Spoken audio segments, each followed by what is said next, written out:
PGBP full form है profit and gains from business और profession.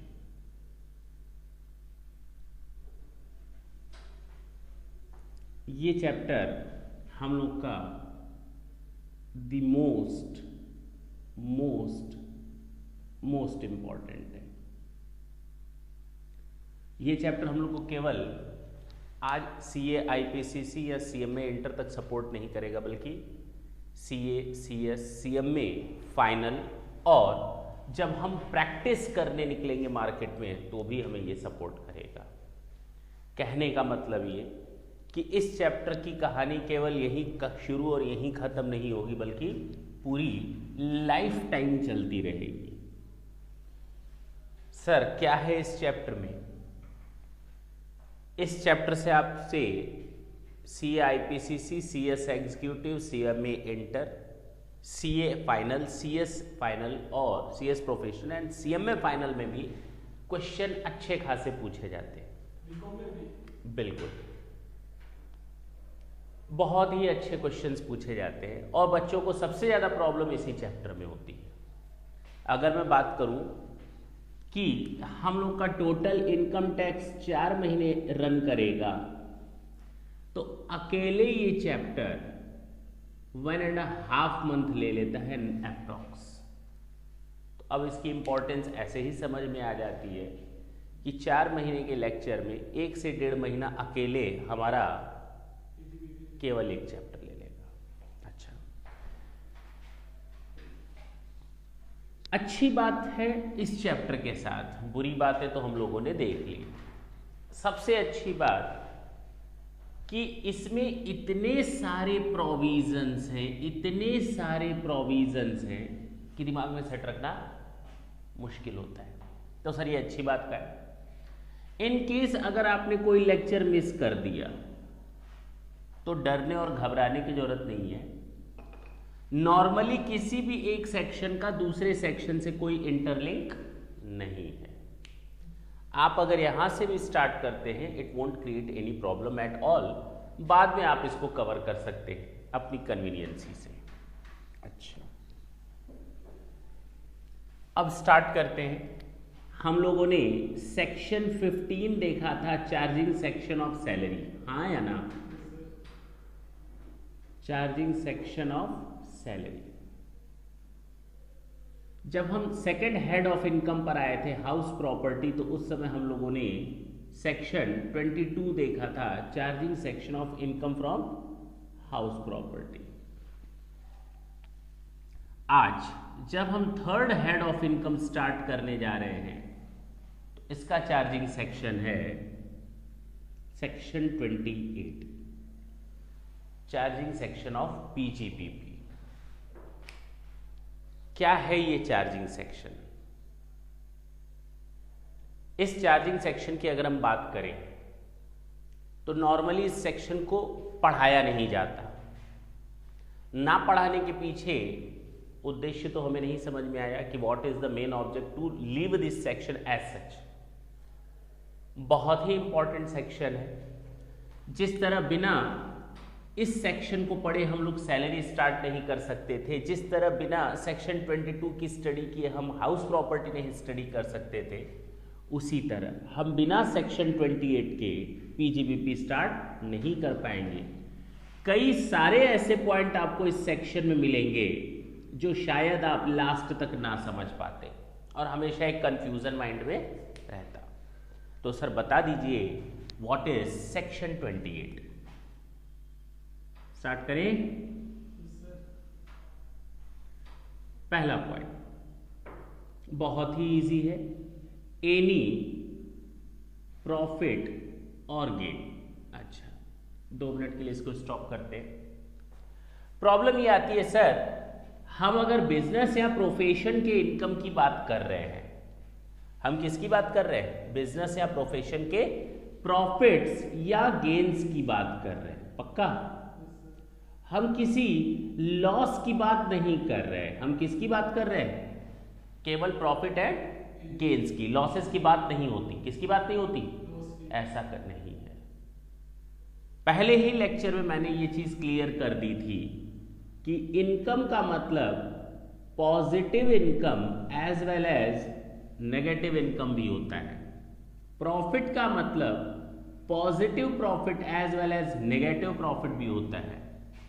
Gains का मतलब positive gains as well as negative gains से भी होता है। तो दिमाग से ये चीज निकाल देना that we are just talking about the profit profit profit, we are not talking about the loss, we also cover the amount of loss. तो ये चीज दिमाग में सेट कर लेना कि हम लोग केवल प्रॉफिट्स की बात नहीं करते बल्कि लॉसेस की भी बात यहां करते हैं। दूसरी चीज, बिजनेस या प्रोफेशन होने के लिए, बिजनेस या प्रोफेशन होने के लिए क्या ये जरूरी है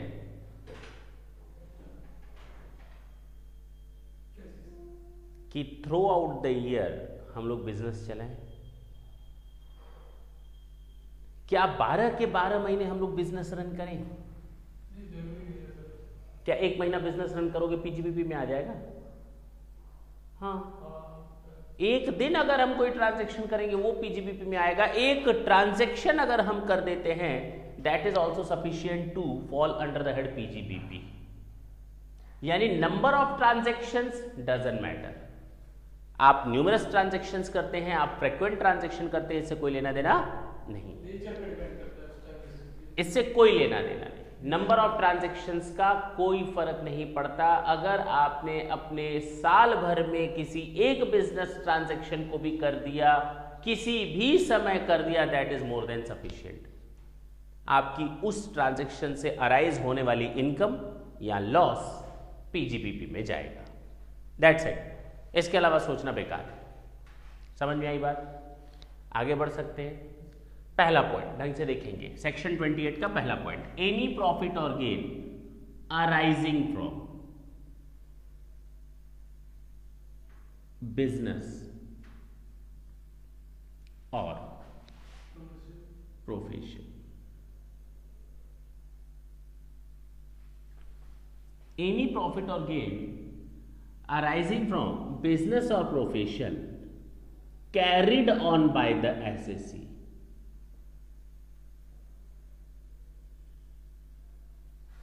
at any time during the previous year।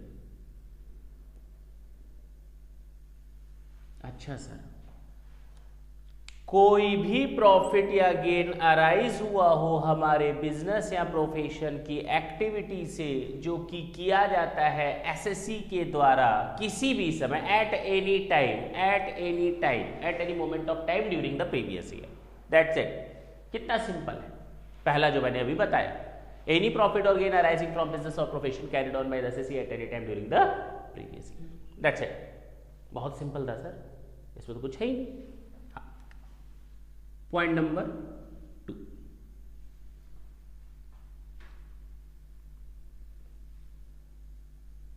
In case of an export SSC,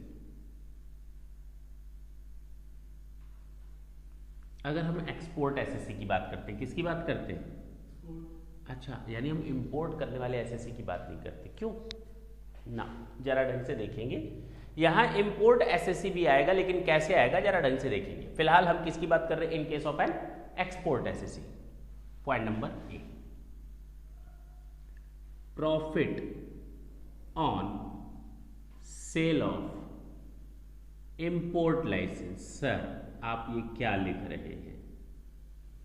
आपने अभी लिखा हम एक्सपोर्ट एसएससी की बात कर रहे हैं और आप लिखते हैं profit on sale of import licence. Export SSC, import licence. Import का मतलब होता है जो सामान मंगाया जाए दूसरे देश से, एक्सपोर्ट का मतलब जो सामान बेचा जाए दूसरे देश में। तो आप बात कर रहे हैं इंपोर्ट लाइसेंस की और बिजनेस करते हैं एक्सपोर्ट का। जी हाँ, बेसिकली ये सेक्शन लाने के पीछे कुछ लॉजिक है। दूसरा, जब हम इंपोर्ट लाइसेंस की बात करते हैं, तो ये कैपिटल एसेट होता है। क्या होता है? और कैपिटल एसेट को जब हम ट्रांसफर करते हैं, क्या करते हैं? जब हम कैपिटल एसेट को ट्रांसफर करते हैं तो कैपिटल गेन अराइज होता है। तो सर इस चैप्टर में आप हमें ये क्यों पढ़ा रहे हैं? अगर किसी कैपिटल एसेट को ट्रांसफर करने पर कैपिटल गेन अराइज होता है तो आप ये पीजीबीपी में क्यों लिख रहे हैं? That is the specific type of transaction जिसको स्पेसिफिकली पीजीबीपी पे शामिल किया गया है। अगर ये यहां नहीं होता ट्रांजेक्शन तो कहां होता? जाहिर सी बात है, कुछ भी प्रॉफिट हुआ, प्रॉफिट तो हुआ ना कहीं तो जाएगा ना। इन 5 हेड्स में salary, house property, PGBP, capital gain, other sources में कहीं तो जाएगा, प्रॉफिट तो हुआ। तो हमें इसको कहां ले जाना चाहिए था? कैपिटल गेन में। अगर ये सेक्शन यहां पर कुछ नहीं बोलता तो, लेकिन इस सेक्शन ने बोला ना, ये ट्रांजैक्शन यहां नहीं जाएगा बल्कि पीजीबीपी में जाएगा। रीजन क्या है? कितनी अच्छी बात है। मिस्टर ए है, चाइना ने कहा था, किसने कहा था? चाइना ने बोला अपने बिजनेसमैन्स को कि हिंदुस्तान को इकोनॉमिकली बर्बाद कर दो। जो सामान चाइना में 50 रुपए का मिल रहा है 2 मिनट के लिए, वही सामान हिंदुस्तान में वो लोग 20 रुपए में सप्लाई करते हैं। गवर्नमेंट उनको 30 रुपए सब्सिडी देती है। यहां पर हम लोग देखते हैं दिवाली के दिन जो हमारे पिस्टल्स होती हैं, जो क्रैकर्स होते हैं, बच्चों के खिलौने होते हैं, वो सब चाइना के होते हैं। होली के समय जो कलर्स मिलते हैं वो सब चाइना के होते हैं। दूर से ही पता चल जाता है ये चाइनीज कलर है, चटक होता है, कलर डार्क होता है, आंखों में चुभता है, दिखता है दूर से। जो फीका होता है वो इंडिया का कलर है, जो चमकता है ज्यादा वो चाइना का कलर है, दूर से ही, और सस्ता। तो हर आदमी चाइना का कलर लेना चाहता है। तो ये लोग इकोनॉमिकली बर्बाद करने के पीछे पड़े हुए हैं। अब 50 का सामान 20 में आया। इंडियन गवर्नमेंट ने कहा बेटा तू जितनी चालाकी करेगा ना, तुझसे एक कदम हम आगे रहेंगे। हम एक काम करते हैं, तुझसे हम सामान 20 रुपए में खरीदेंगे, इसमें कुछ प्रोसेसिंग करेंगे, मैन्युफैक्चर कुछ और ऐड करेंगे, कुछ लेस करेंगे, और ये सामान तेरे ही देश में हम 30 रुपए में बेचेंगे। तेरा सामान तेरे देश में 50 रुपए में बिकता है। नहीं समझे? ये तो तुमने हमें बर्बाद करने के लिए 20 रुपए में बेचा ना। अपने देश में तो तुम 50 रुपए में बेचते हो। हम वही सामान अगर तुम्हारे देश में 30 रुपए में बेच दे तो क्या बुरा है?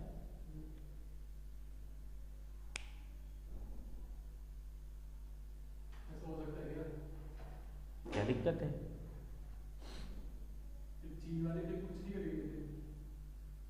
क्या दिक्कत है? हम अपना सामान फायदे में बेचें या घाटे में बेचें, उससे किसी को क्या लेना देना। क्लियर हुआ? तो कहने का मतलब ये, अब मैं ये सामान चाहे चाइना में बेचूं, चाहे इस सामान को कुछ प्रोसेस करके मैं यूएस में बेचूं, कोई दिक्कत नहीं।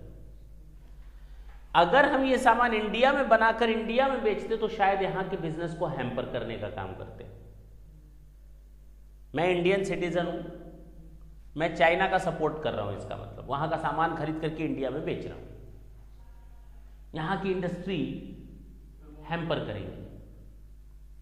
तो कहा गया कि आप अगर बाहर से सामान मंगवा करके इंडिया में नहीं रोकते, बल्कि उसको क्या कर देते हैं, आपने क्या मंगवाया, इंपोर्ट किया, क्या किया, और उसके बाद क्या कर दिया। अब बात समझ में आई कि अगर कोई एसएससी एक्सपोर्ट का काम करता है और उसने कुछ इंपोर्ट लाइसेंस ले रखा है, तो अब ऐसे एसएससी को हम बहुत शाबाशी देंगे, शाबाशी वाला काम कर रहा है ये बंदा, क्योंकि ये सामान सस्ते में खरीद रहा है और हिंदुस्तान के लिए फॉरेन करेंसी अर्न कर रहा है और हिंदुस्तान की इंडस्ट्री को टच भी नहीं कर रहा। फायदा हो गया। तो इसको हम प्रमोट करेंगे। गवर्नमेंट ने कहा क्या चाहिए, मटेरियल चाहिए। इसने कहा हाँ हाँ बहुत सारे रेस्ट्रिक्शन होते हैं आपके इंपोर्ट करने पर, बताइए हम सामान कैसे इंपोर्ट करें, हम सस्ते में सामान बनाकर हम विदेश में कैसे बेचेंगे। तो गवर्नमेंट ने कहा ढांढस रख, धैर्य रख, एक काम करते हैं, तेरे को हम इंपोर्ट लाइसेंस दे देते हैं। क्या दे देते हैं, तू अब 2 लाख किलो सामान साल भर में चाहे तो इंपोर्ट कर सकता है। तुझे कितने का सामान मिलता है, 20 रुपए का ना, ले ले। वैसे सामान कितने का मिलता है, 50 रुपए का, 2 मिनट के लिए मान लो। तो अब 50 रुपए का सामान तुझे 20 रुपए में मिल रहा है, चाहे तू इंडिया से खरीदता चाहे चाइना से खरीदता है, तुझे 30 रुपए का फायदा हो रहा है। कितने का फायदा हो रहा है? अच्छा, अगर सामान तू खरीद रहा है तो तूने अपने ट्रेडिंग अकाउंट में लिखा होगा, नहीं लिखा होगा? अगर तू 2 लाख किलो 50 रुपए का खरीदता तो 1 करोड़ रुपए लग जाता, हाँ या ना? तेरा प्रॉफिट कम हो जाता। लेकिन अब तू ये सामान जो है 2 लाख केजी 20 के हिसाब से खरीद रहा है, यानी 40 लाख में। तूने बैठे बैठे अपना प्रॉफिट कितने से बढ़ा लिया? बढ़ाया नहीं बढ़ाया? नहीं बढ़ाया, बढ़ा दिया। प्रॉफिट तो तूने बढ़ा दिया, अपना परचेस कॉस्ट कम हो गई यानी प्रॉफिट बढ़ गया, यानी तू इससे बिजनेस की इनकम अर्न करेगा। अच्छा, ये बंदा बड़ा खुश हुआ। इस बंदे ने कहा ठीक, इसने अब तक 1,40,000 केजी सामान मंगवा लिया। अभी कितना मंगवाना बाकी था? 60,000 अभी मंगवाता, और इस 60,000 पर ये 30 रुपए के हिसाब से प्रॉफिट कमाता, नहीं कमाता? कमाता। 18 लाख का प्रॉफिट अभी और कमा सकता था ये, लेकिन इसने क्या किया? अपने इस लाइसेंस को सेल कर दिया।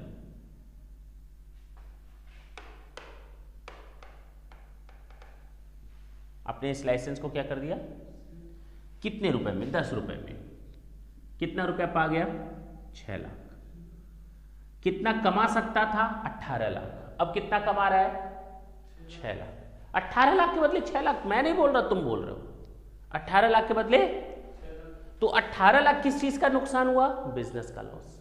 और ये 6 कहां का फायदा है? इसी 18 लाख की भरपाई है, कंपनसेशन है। तो अगर ये बिजनेस का लॉस मान रहे हो तो ये बिजनेस का प्रॉफिट मानो ना।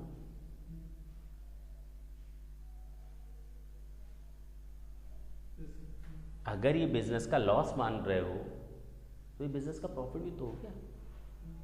इसीलिए कहा गया in case of an export SSC profit on sale of import licence. That's it, that was the main reason. हटा सकते हैं? इसमें सेकंड पॉइंट आया, बिल्कुल होता है। Profit on sale of import licence, duty drawback.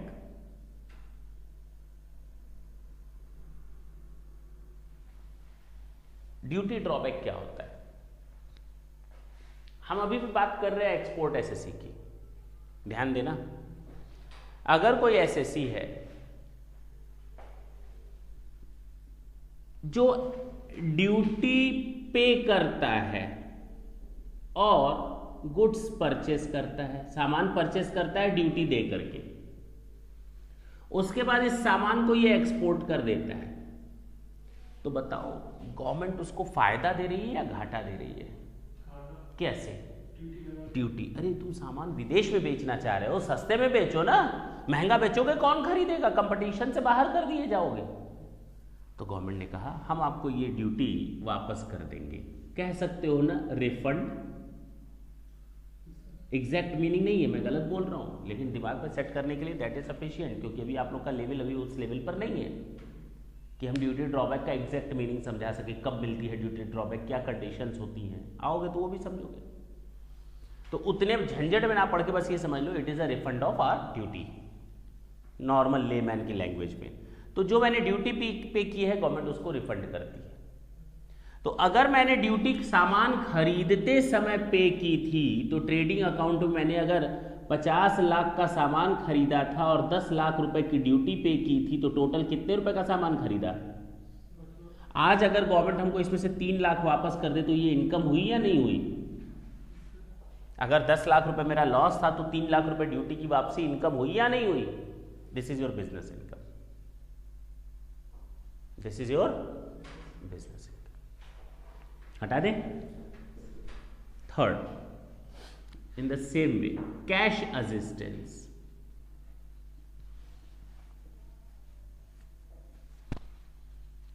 Government ने कहा तूने कितने का सामान खरीदा? मैंने कहा मैंने 80 का खरीदा। तो गवर्नमेंट ने कहा एक काम करो, चाइना को बर्बाद करो, 20 लाख रुपए हमसे ले लेना, ये सामान तुम कितने में बेचोगे? मैंने कहा 1 करोड़ में। तो उसने कहा कि तू 1 करोड़ में ना बेच, चाइना को 80 का 80 में सामान बेच, 20 लाख रुपए तू हमसे ले लेना, समझे मेरी बात। तो मैंने चाइना को सामान कितने में बेचा और 20 लाख मुझे कैश कहां से मिला। अब चाहे चाइना से मिला चाहे गवर्नमेंट से, मेरे लिए तो ये सेल हुई ना। This is our business income, cash resistance. क्या है ये? फोर्थ।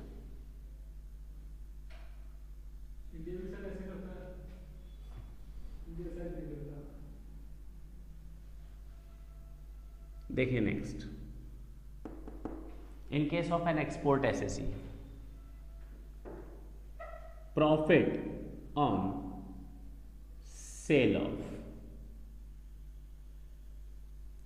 ड्यूटी इंटाइटलमेंट पासबुक, जिसको हम शॉर्ट में DEPB के नाम से भी जानते हैं।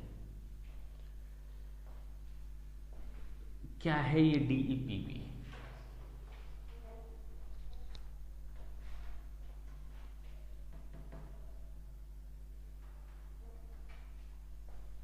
गवर्नमेंट ने कहा आप एक्सपोर्ट करने का काम करते हैं, बहुत बढ़िया काम करते हैं, बहुत अच्छा काम है, लेकिन हम आपसे ड्यूटी चार्ज करते हैं। क्या क्या चार्ज करते हैं? यानी जब आप सामान एक्सपोर्ट करेंगे तो हम आपसे एक्सपोर्ट ड्यूटी लेंगे। बहुत बुरी बात है, हम एक्सपोर्ट करने का काम करें और गवर्नमेंट हमसे ड्यूटी चार्ज करे। गवर्नमेंट ने कहा चिंता मत करो, हम आपको एक पासबुक दे देते हैं और उस पासबुक में आपके नाम से हम क्रेडिट देंगे। यानी बैंक गवर्नमेंट ने मेरे अकाउंट में 50 लाख रुपए क्रेडिट कर दिया। क्रेडिट करने का मतलब मेरे अकाउंट्स में तो डेबिट हो गया, मेरे लिए एक एसेट बन गई, मेरे अकाउंट्स में 50 लाख रुपए आ गए। गवर्नमेंट ने कहा अब जब ड्यूटी पे करना ना, अपनी जेब में से निकाल कर मत पे करना, इसी पासबुक में से देना। अरे मेरा तो पैसा लगा ही नहीं और आगे जो ड्यूटी जाएगी इसी में से जाएगी, क्योंकि मेरे ड्यूटी इंटाइटलमेंट का पासबुक है। ये ड्यूटी इंटाइटलमेंट का पास है। मेरे पास 50 लाख की ड्यूटी मेरे खाते में आ गई। Now as and when the amount of duty is to be paid by me, as and when it is required to pay by me, I'll pay it out from this passbook. I'm not needed at all to draw it out from my own pocket. मुझे अपने pocket से देने की जरूरत नहीं। तो 50 लाख तक की ड्यूटी हम यहां से पे कर सकते हैं गवर्नमेंट को। 50 लाख गवर्नमेंट नहीं दिया और गवर्नमेंट को मैं ड्यूटी दूंगा, मेरे लिए कोई दिक्कत नहीं है। अब हमने इस पासबुक से केवल 30 लाख रुपए की ड्यूटी यूज की थी अब तक। अभी भी इस पे कितने की ड्यूटी बाकी है? 20 लाख। यानी 20 लाख का मैं और प्रॉफिट कमा सकता हूं, हाँ या ना? मैं 20 लाख रुपए का और प्रॉफिट कमा सकता था बिजनेस में, लेकिन मैंने इस पासबुक को बेच दिया, ट्रांसफर कर दिया 5 लाख में। कितने में? तो अगर मैं बिजनेस करता तो 20 लाख रुपए मेरा बिजनेस में प्लस होता, और कॉस्ट कम आने का मतलब है प्रॉफिट बढ़ाना, तो कॉस्ट कम हो जाती यानी प्रॉफिट, यानी मैं 20 लाख का और प्रॉफिट कमा सकता था। लेकिन अब मैंने इसको कितने में बेच दिया, तो मेरे को प्रॉफिट कितना हुआ? 5। This is our business income, this is our business income. ये उस लॉस के अगेंस्ट है जो बिजनेस का लॉस है, उस लॉस की कंपनसेशन हमें मिल रही है इससे। एक क्वेश्चन आया कि सर आखिर गवर्नमेंट ऐसा सपोर्ट करती क्यों है? यही तो पूछा। जब देना ही है तो फिर फायदा क्या? ओह बिल्कुल सही बात है, मैं समझ गया आपकी बात। These are the way to give support to an SSC. These are the ways. Doesn't mean necessary at all to support with all 4 means. हम आपको चारों तरीकों से सपोर्ट करें जरूरी नहीं, हम आपको 1 या 2 तरीकों से सपोर्ट कर सकते हैं, 3 तरीकों से सपोर्ट कर सकते हैं। दूसरा, सपोर्ट करने के तरीके होते हैं। भिखारी भीख मांगने आता है, 2 मिनट के लिए गलत जा रहे हैं, इससे कोरिलेट ना कर लेना। भिखारी भीख मांगने आता है तो आप कभी उसको 5 रुपए दे देते हो, कभी कहते हो चलो सफाई करो तब हम तुम्हें 5 रुपए देंगे। सपोर्ट करने का एक तरीका है, जाना तो 5 रुपए ही है, चाहे किसी भी तरीके से जाए। हमने सामने वाले की लिमिटेशन बांधी, देख 50 लाख तक आई कैन सपोर्ट यू। हमने एक लिमिटेशन बांधी, इसके ऊपर मैं तुम्हारा सपोर्ट नहीं करूंगा। इस केस में जितना माल बेचोगे तुम हमसे सपोर्ट लेते जाना, कोई लिमिट नहीं, इसमें कोई लिमिट नहीं। जितना आप ड्यूटी दिए हो ना, आपकी अपनी कैपेबिलिटी है, जितनी आप ड्यूटी दोगे उतने का सपोर्ट ले लेना। इसमें जितना तुम माल बेच सकते हो मार्केट में, दुनिया में, उतना सपोर्ट लेते जाना। इसमें एक लिमिट तक हमने सपोर्ट दिया। अब समझ में आई बात? सपोर्ट करने के वेज है, तरीके। थर्ड,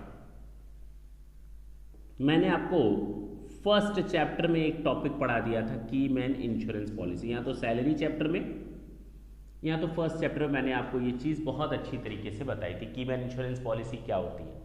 कभी ये पीजीबीपी में जाती है, कभी अदर सोर्सेज में, और कभी ये सैलरी में टैक्सेबल होता है, उसको आप रेफर कर लेंगे। पीजीबीपी में जो जाता है वो ये है। क्लियर? फोर्थ,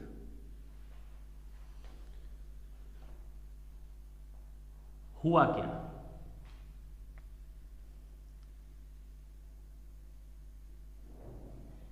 मिस्टर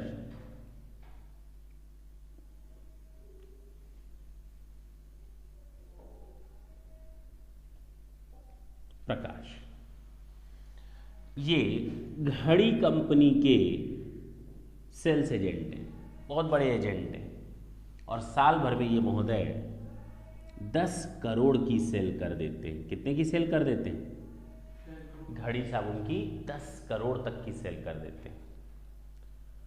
घड़ी साबुन को ये बंदा पसंद नहीं आया, उन्होंने इसको बदल दिया, और बदल करके मिस्टर अमित को अपॉइंट कर दिया। और मिस्टर अमित ने वो काम किया जो किसी ने सोचा नहीं था। इसने सेल 10 करोड़ से 50 करोड़ तक पहुंचा दिया। कंपनी खुश होगी या दुखी होगी? खुश होगी। कंपनी अब इसको कुछ इंसेंटिव देना चाहती है। किसको? हाँ, इसको, मिस्टर अमित को। एक दिन मिस्टर अमित थके मांदे घर पहुंचे, दरवाजा खोला। जैसे ही दरवाजा खोला, अंदर एंटर किया, पैरों के नीचे कुछ कागज की आवाज आई। उठाया, देखा तो कंपनी का लेटर आया हुआ है, घड़ी कंपनी से। निकाला अंदर से पेपर, खुशी के मारे फूला नहीं समाया। 1 वीक का ट्रैवल पैकेज था यूएस का, प्लस 5 लाख रुपए की शॉपिंग कर सकते हैं महोदय आप। अब ये देखकर कौन खुश नहीं होगा? फ्री टिकट्स मिल रही हैं, 1 हफ्ते का स्टे मिल रहा है, 6 days 7 nights का, और 5 लाख रुपए की शॉपिंग। देखकर खुश, तुरंत अपना थकान वकान भूल करके पैकिंग किया और सीधे यूएस। 1 हफ्ते बाद लौटा, थका मांदा, दरवाजा खोला, फिर पैरों के नीचे कुछ कागज की आवाज आई। उठाया, देखा तो जितनी खुशी मिली थी सब की सब खत्म, क्योंकि वो नोटिस था इनकम टैक्स डिपार्टमेंट की ओर से।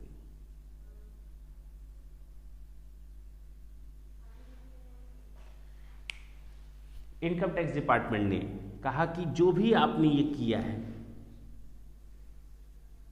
ये आपका बिजनेस इनकम है। बताओ, क्या ये बिजनेस इनकम है? क्या हमने बिजनेस कर लिया क्या कोई?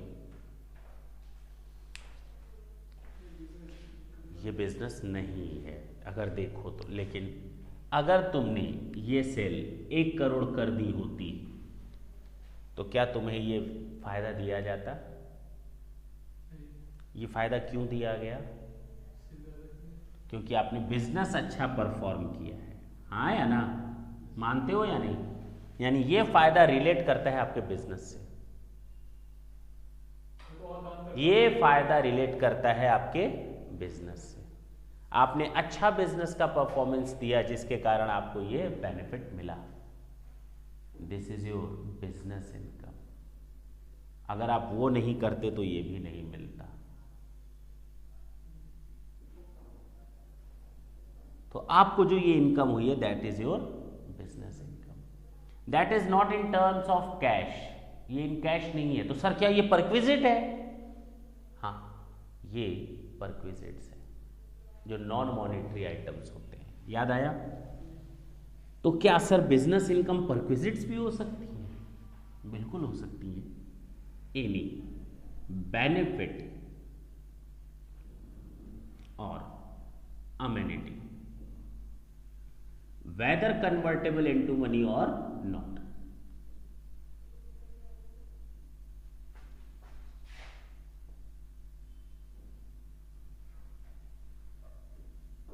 अच्छा, मनी में कन्वर्ट किया जा सके या नहीं? टिकट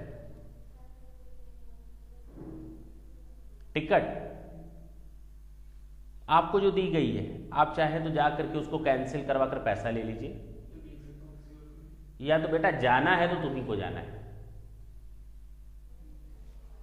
कन्वर्टेबल इनटू मनी और नॉट। जो 5 लाख का आपको गिफ्ट चेक मिला है वो, चाहे वो कैश में हो या ना हो, यानी हम परक्विजिट्स की बात कर रहे हैं। तो एनी बेनिफिट और अमेनिटी प्रोवाइडेड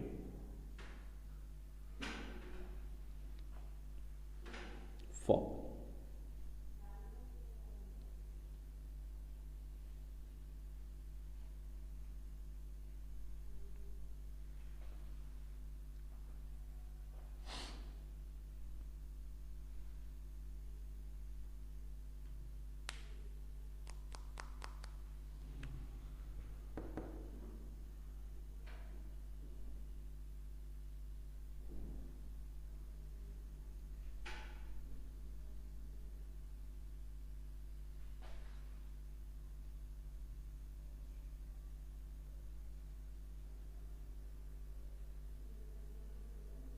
क्लियर है?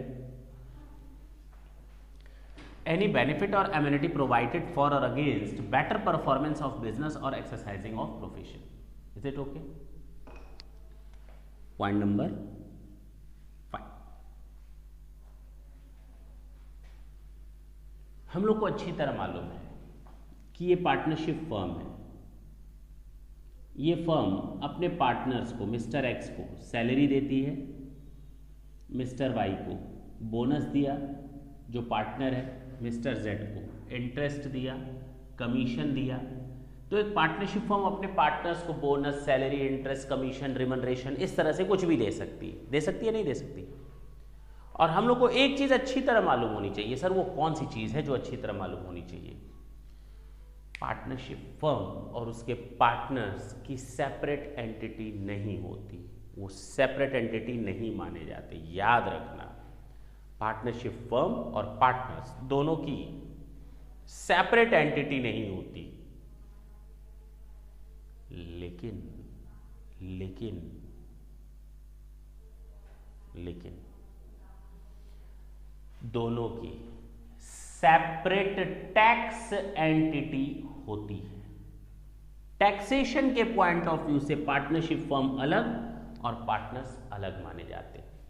इसका मतलब सर जो ये सैलरी दे रहे हैं वो पार्टनर्स के हाथ में टैक्सेबल होगी? पक्का। जो ये बोनस और कमीशन पार्टनर्स को दे रहे हैं वो पार्टनर्स के हाथ में टैक्सेबल होगी? पक्का।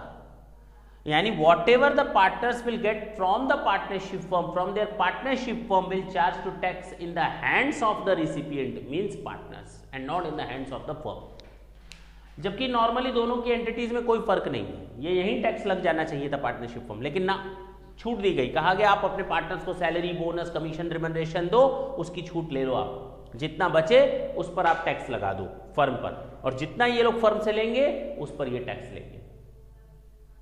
अच्छा, तो सेपरेट टैक्स एंटिटीज होती हैं, दोनों क्या होती हैं? सेपरेट टैक्स एंटिटीज होती हैं। अगर फर्म ने 50 लाख कमाया और फर्म ने इन लोगों को 30 लाख बांट दिया, कितना बांट दिया? तो फर्म के हाथ में कितने रुपए पर टैक्स लगेगा? 20 लाख पर। फर्म टैक्स देगी, किस हेड में देगी? पक्का बिजनेस प्रॉफिट है, हाँ या ना?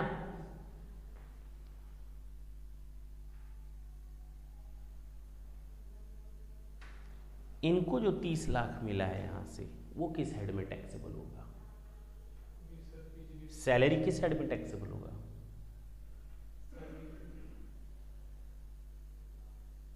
एम्प्लॉयर एम्प्लॉय है, सैलरी में लगा लोगे?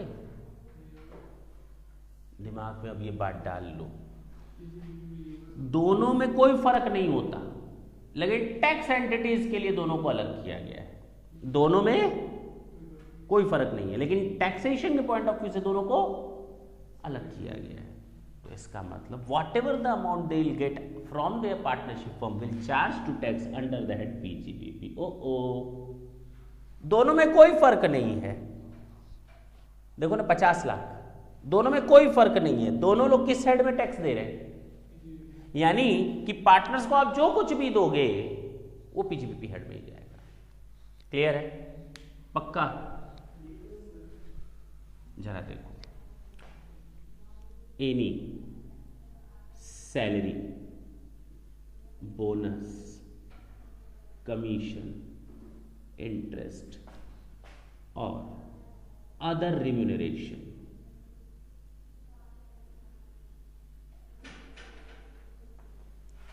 whatever the name is,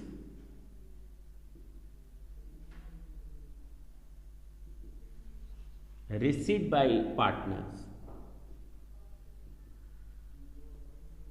from a partnership firm, हाँ या ना?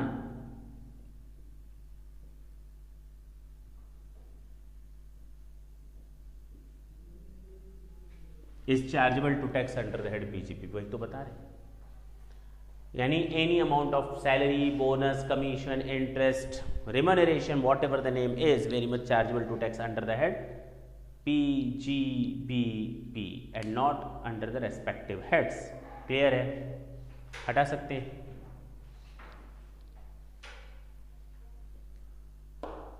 कोई दिक्कत हो तो बोल सकते हो।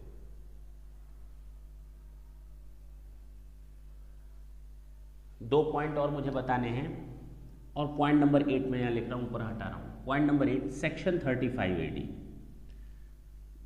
पॉइंट नंबर 6 एंड 7 बचे, हटा दो इसको।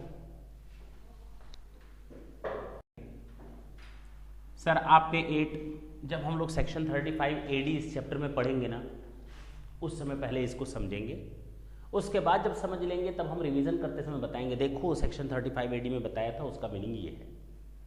क्लियर? अभी जो हमें समझना है केवल point number 6 and point number 7। क्या है ये दोनों पॉइंट?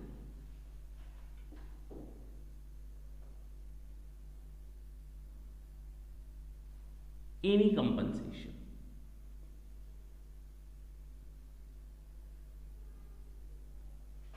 ड्यू टू और received bye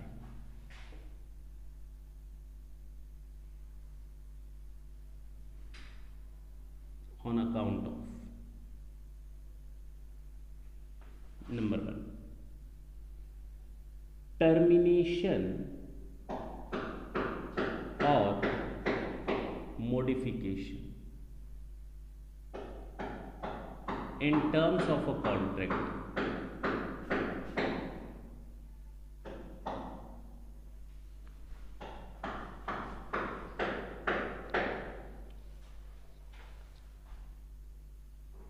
relating to Indian company or other company। Termination और मॉडिफिकेशन का मतलब होता है, टर्मिनेट मतलब तोड़ना, बिल्कुल ब्रीच करना, मॉडिफिकेशन मतलब चेंज करना, यानी कि सुधार करना। एक्स लिमिटेड और वाई लिमिटेड के बीच में समझौता हुआ। कौन सा समझौता? कि वाई लिमिटेड एक्स लिमिटेड को हर महीने 2 लाख किलोग्राम सामान 10 रुपए केजी पर अवेलेबल करवाएगी। हर महीने वाई लिमिटेड एक्स लिमिटेड को 2 लाख केजी 10 रुपए पर एक बॉन्ड साइन हो गया, एक एग्रीमेंट हो गया। अचानक इस सामान का दाम बढ़ करके कितना हो गया, लेकिन वाई लिमिटेड तब भी कितने रुपए पर सप्लाई करेगी, फायदा है या घाटा है इसको, घाटा। तो ये क्या करना चाहेगा, या तो एग्रीमेंट को मॉडिफाई करना चाहेगा या तो एग्रीमेंट को टर्मिनेट करना चाहेगा। लेकिन ऐसे एग्रीमेंट नहीं होता कि जब मर्जी हो तोड़ दो, जब मर्जी हो सुधार करवा लो। एग्रीमेंट में ये लिखा था कि कोई भी पार्टी अगर एग्रीमेंट तोड़ेगी या सुधार करवाएगी उसको 10 लाख रुपए कंपनसेशन देने पड़ेंगे। वाई लिमिटेड ने कहा ठीक, अगर मैं एग्रीमेंट तोड़ूंगी तो 10 लाख दूंगी, अगर मैं एग्रीमेंट अमेंड करवाऊंगी तो 6 लाख दूंगी। मॉडिफिकेशन के अगेंस्ट 6 लाख रुपए का कंपनसेशन है, टर्मिनेशन के अगेंस्ट 10 लाख का। अगर वाई लिमिटेड एग्रीमेंट तोड़ती है तो 10 लाख देना पड़ेगा एक्स लिमिटेड को। किस चीज का नुकसान हुआ इसको, अगर ये 2 लाख किलो 10 रुपए पर मिलता तो इसको बिजनेस प्रॉफिट होता, अब इसको नहीं मिलेगा क्योंकि एग्रीमेंट टर्मिनेट हो गया, तो इसको लॉस होगा। लेकिन उस लॉस की भरपाई इसको कहां से मिली, कंपनसेशन से। अब बात समझ में आई, तो वो कंपनसेशन इसके लिए कौन सी इनकम है, पीजीबीपी की इनकम। अब समझ में आई बात। तो चाहे वो टर्मिनेशन के अगेंस्ट हो कंपनसेशन, चाहे मॉडिफिकेशन, दोनों केसेस में ये बिजनेस इनकम मानी जाएगी एक्स लिमिटेड की। क्या एक्स लिमिटेड भी कॉन्ट्रैक्ट तोड़ सकती है, हाँ, अगर सामान का दाम 10 रुपए से घट करके 5 रुपए हो जाए तो एक्स कहेगी हमें नहीं खरीदना, हाँ नहीं, तो उस समय वो किससे खरीदेगी, किसी और से खरीदेगी। क्लियर। बी, टर्मिनेशन और modification in terms of a contract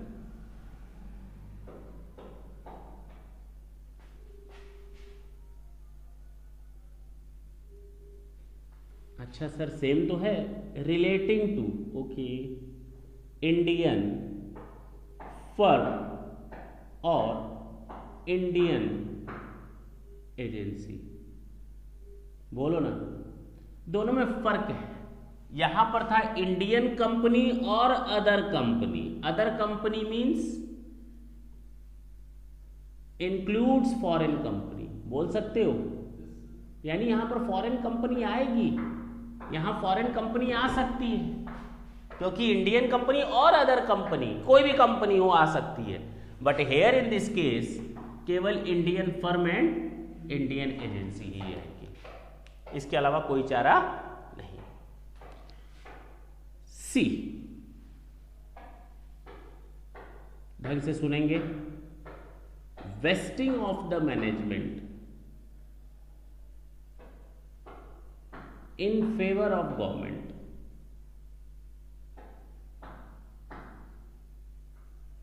government companies, government corporations etc. Sir ये क्या है, कहानी सुनेंगे ढंग से। ये रिलायंस कंपनी कौन है, और ये BSNL है, नाम सुना होगा, यहां MTNL है। अब रिलायंस कंपनी जैसे ही आई BSNL और MTNL की हालत खत्म, हालत बदली, इसका मोबाइल हर बंदा यूज करना चाह रहा था, हर आदमी के हाथ में मोबाइल दे दी इसने, हर आदमी के हाथ में। ये लोग जहां पर कॉल रेट 1 रुपए रखे थे, इसे सीधे कॉल रेट 30 पैसे कर दिया। अब इन लोग की हालत खराब, कौन लेगा BSNL और MTNL। इनके डायरेक्टर्स थे जो ऐसा डिसीजन ले रहे थे, उसके बावजूद कंपनी में प्रॉफिट में था, कंपनी प्रॉफिट में थी 30 पैसे पर भी। अब सरकारी सोच है तो वैसी ही रहेगी। दौड़े दौड़े आए यहाँ पर, BSNL को बोला, रिलायंस को बोला कि रिलायंस वाले भाई साहब आपके पास 10 डायरेक्टर हैं, बहुत अच्छा डिसीजन लेते हैं, एक डायरेक्टर हमें भी दे दो ना। तो ये दे देगा, तुरंत दे देगा, कहेगा ऐसे कैसे दे देगा, तो कहेगा 10 करोड़ रुपए हमसे ले लो। अब बताओ दे देगा, पक्की बात है ना। आखिर डायरेक्टर अगर इसके यहां काम करता तो शायद इस कंपनी को और फायदा मिलता, अब इसके ना रहने से कुछ लॉस होगा, उस लॉस का कंपनसेशन कहां से हुआ है, ये बिजनेस इनकम है ना, बिजनेस के लॉस के अगेंस्ट कंपनसेशन। ओके, तो ये है vesting of the management in favour of the government, government company, government corporations etcetera.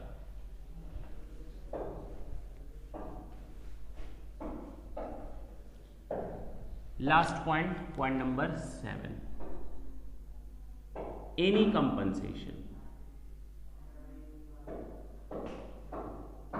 Due to और रिसीट फॉर नॉट कोई भी कंपनसेशन जो ड्यू हुआ हो या रिसीट हुआ हो, किसके लिए?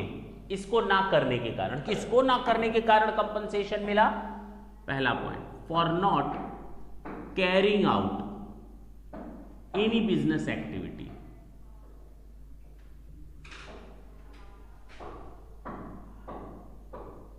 किसी भी बिजनेस एक्टिविटी को करने से रोकने के लिए अगर हमको कोई कंपनसेशन मिला है, मैं ये पेन बनाने स्टार्ट कर दिया, मैंने ये पेन बनाना स्टार्ट कर दिया, और इस तरह की पेन कैमलिन भी बनाती है। मैंने ये पेन बनाना स्टार्ट कर दिया, कैमलिन कंपनी भी यही पेन बनाती है, घबरा गई, क्योंकि मेरी भी हैसियत कम नहीं थी।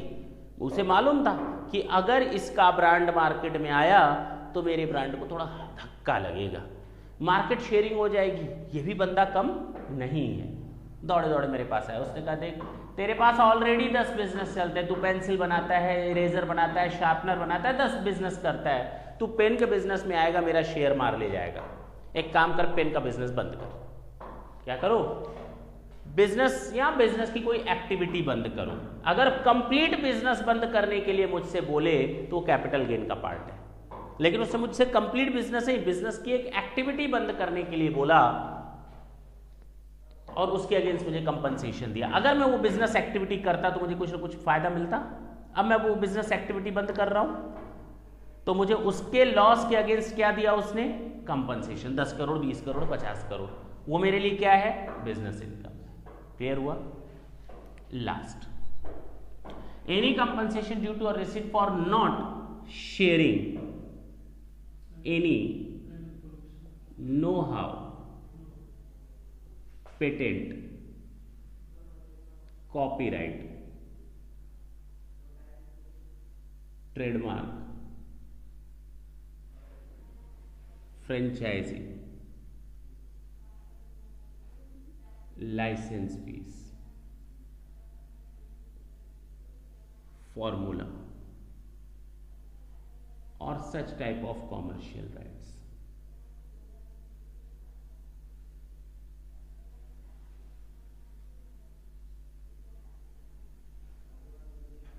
एक्सेट्रा। अगर हमसे मना कर दिया जाए कि आप अपना ये नो हाउ, अपनी जानकारी अपने तक रखेंगे, मुंह बंद रखेंगे, इसको किसी से शेयर नहीं करेंगे, इसको किसी को पेटेंट को आप अपने पास रखेंगे, पेटेंट को किसी को देंगे नहीं, कॉपीराइट आप अपने पास रखे हुए हैं, अपने पास रखेंगे, किसी को देंगे नहीं, ट्रेडमार्क आपके नाम से है, आप अपने पास रखेंगे, किसी को देंगे नहीं, फ्रेंचाइजी किसी को देंगे नहीं, लाइसेंस काम करने का देंगे नहीं, फॉर्मूला किसी को बताएंगे नहीं। अगर आपने बताया तो मेरा बिजनेस चौपट हो जाएगा, अगर आपने शेयर किया तो मेरा बिजनेस चौपट हो जाएगा। ये लो 10 करोड़, चुप रहना, है कि नहीं? क्योंकि मैं हर जगह कहता फिरूंगा, होठों पे ऐसी बात मैं दबा के चला आया, खुल जाए वही बात तो दुआई हो, तो वही बात है यहाँ पे। तो लोग डरते हैं कि इसके पास वो जानकारी है, वो नॉलेज है, वो इन्फॉर्मेशन है, वो पेटेंट है, वो कॉपीराइट है, वो ट्रेडमार्क है, अगर ये लोगों को बांटेगा तो हम लोग का बिजनेस चौपट हो जाएगा। तो हमको उन्होंने कंपनसेशन देकर मुंह चुप करा लिया। आखिर अगर मैं ये शेयर करता तो मुझे बिजनेस प्रॉफिट होता, उसका मुझे क्या मिला? कंपनसेशन। वो कंपनसेशन कौन सा प्रॉफिट होगा? बिजनेस। तो हमें ये 8वां पॉइंट याद रखें। 8वां पॉइंट जो मैंने बोला था अभी, सेक्शन 35 AD, जब वो सेक्शन हम कवर करवाएंगे तो मैं बताऊंगा। क्लियर हुए सारे? पक्का नोट कर ले, बाकी हम लोग नेक्स्ट क्लास में देखेंगे। And this is the most important section of your chapter. इस सेक्शन को नहीं पढ़ाया जाता है, जिसके कारण काफ़ी डाउट्स हमेशा क्रिएट रहते हैं। थैंक यू बच्चों।